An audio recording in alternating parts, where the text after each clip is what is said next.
Hello and welcome to all of you in our channel.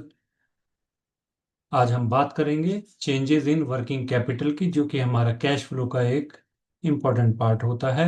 देखते हैं changes in working capital जो होता है, हमारी एसेट्स और जो लाइबिलिटीज होती हैं, अगर वो इंक्रीज डिक्रीज होती हैं तो हमारे कैश फ्लो पे क्या अफेक्ट डालती हैं। लेट्स स्टार्ट और देखते हैं आज के सेशन में हम इस वर्किंग कैपिटल के लिए क्या चीज़ सीखते हैं। वर्किंग कैपिटल ट्रीटमेंट जो होता है, जितने भी बिजनेस के अंदर हम ऑपरेटिंग एक्टिविटी, फाइनेंसिंग एक्टिविटी और इन्वेस्टिंग एक्टिविटी से हमारा कैश इनफ्लो और आउटफ्लो को जो होता है उसको नोट डाउन करते हैं, और नेट अमाउंट कितना हमारे पास आया है एक पर्टिकुलर बिजनेस में एक पर्टिकुलर अकाउंटिंग पीरियड में उसको पता करते हैं। लेकिन उसमें वर्किंग कैपिटल ट्रीटमेंट जो होता है वो बहुत इंपॉर्टेंट होता है, क्योंकि उससे हमें पता चलता है कि बिजनेसमैन जो है अपनी एसेट्स जो लेके आया था और जो लाइबिलिटीज उसकी हैं, उसने क्या अफेक्ट डाला है उस पैसे के ऊपर।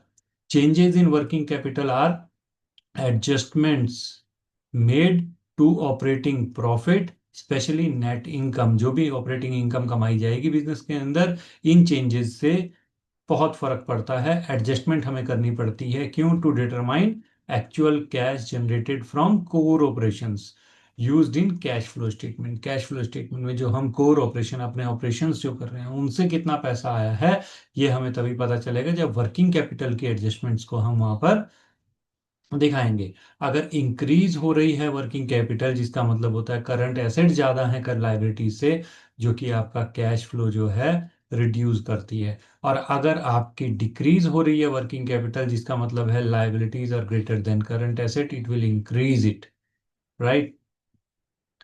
की treatment rules of changes working capital क्या होगा? इंक्रीज इन अगर करंट एसेट्स हो जाते हैं, जितने भी करंट एसेट है एक साल के अंदर जिनको भी आप लिक्विड में कन्वर्ट कर सकते हैं, जैसे आपका इन्वेंट्री रिसीवेबल हो गया एक एग्जांपल, तो उसको क्या करेंगे आप?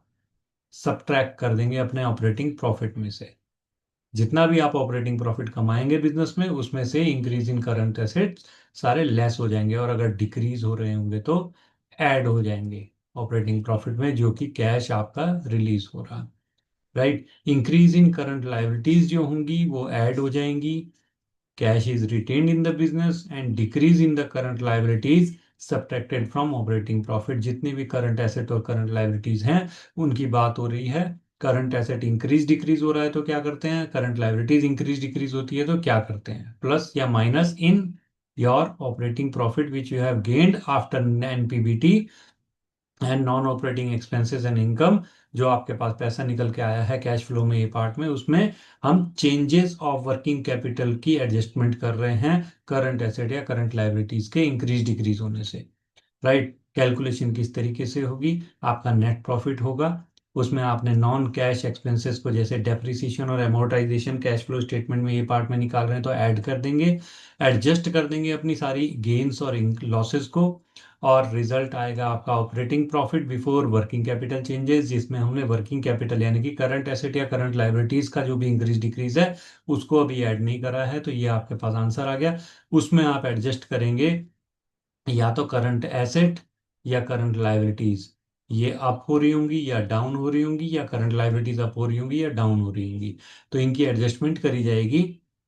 उसके बाद आपका जो रिजल्ट आएगा वो आएगा net cash from operating activities, A part of your cash flow statement, right. This statement ensures that non-cash changes in operational assets and liabilities do not distort the true operating cash flow, focusing on the actual liquidity generated by the business। जितना भी हमने operation से पैसा कमाया है वो true value नहीं दिखा रहा है, जब तक हम वर्किंग कैपिटल के एडजस्टमेंट्स उसमें नहीं कर देते हैं। तब जाकर हमारा, जब हम वर्किंग कैपिटल की एडजस्टमेंट्स कर देंगे, तब हमें पता चलेगा कि total cash flow from operating activities कितना आया है हमारे पास।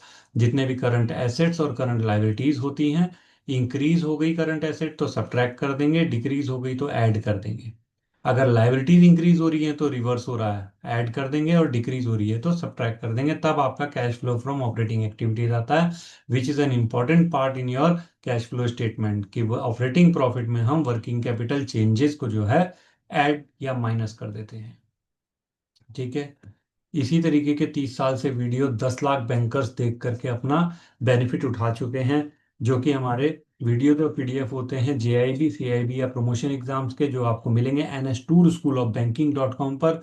लाइक और सब्सक्राइब जरूर कीजिएगा अगर वीडियो अच्छा लगा हो तो। देखते हैं हमें इससे रिलेटेड एमसीक्यू किस प्रकार के मिल सकते हैं एग्जाम्स में।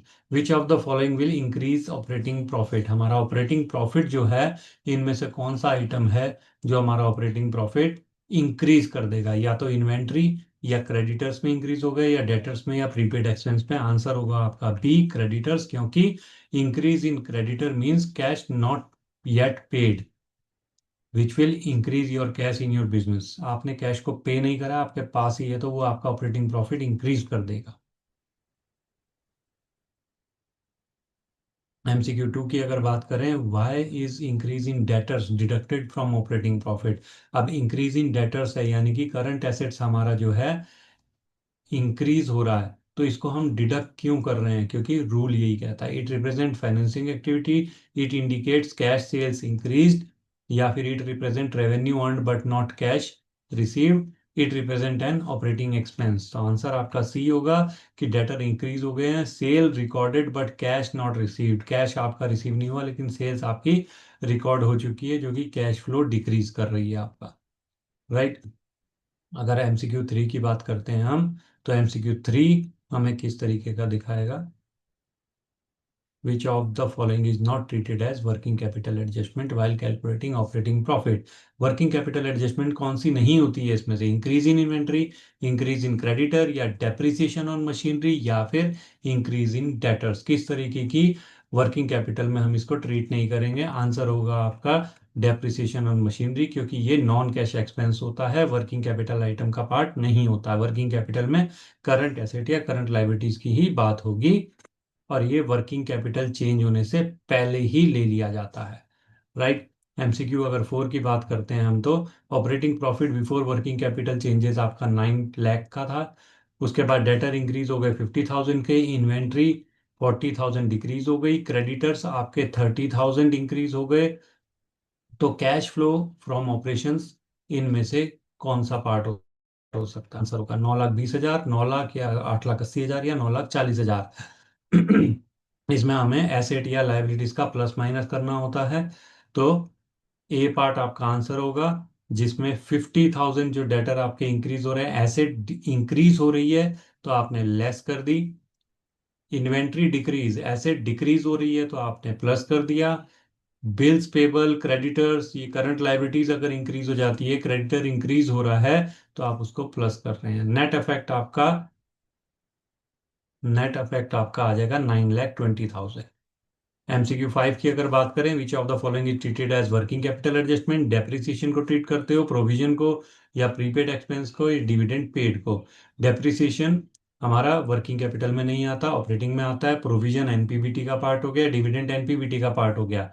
प्रीपेड एक्सपेंस जो होते हैं हमारे एसेट्स होते हैं, इसलिए वो वर्किंग कैपिटल के अंदर आएंगे, करंट एसेट ट्रीट होते हैं। राइट। MCQ 6 की अगर बात करें, हमारे पास बिल रिसीवेबल थे 70,000 के during the year. This indicates cash inflow, cash outflow, या नो अफेक्ट, या फाइनेंसिंग एक्टिविटी। बिल रिसीवेबल है यानी कि हमें रिसीव नहीं हुए हैं, तो वो क्या इंडिकेट कर रहे हैं? Cash inflow. Bill receivable converted to cash, cash increase होगा।